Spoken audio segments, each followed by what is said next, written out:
In this tutorial, we'll guide you on how to display your birth month for people you follow each other on X, Twitter, using your PC. Let's get started with the steps. To begin, click on your profile image located at the top right corner of the screen. This will open up the menu for your profile settings. Next, locate and click on the Edit Profile button in the top right corner of the screen. This will allow you to make changes to your profile information. Scroll down to the birth date section and click on the Edit option. A pop-up menu will appear for you to customize your birth date settings. Click on the Edit button again in the pop-up menu to access the birth date editing options. Choose the month and day for your birth date and select the option You Follow Each Other.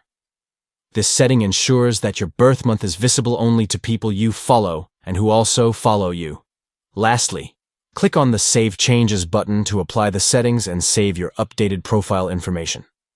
By following these simple steps, you can control who sees your birth month on X, Twitter, specifically for those you follow each other on your PC.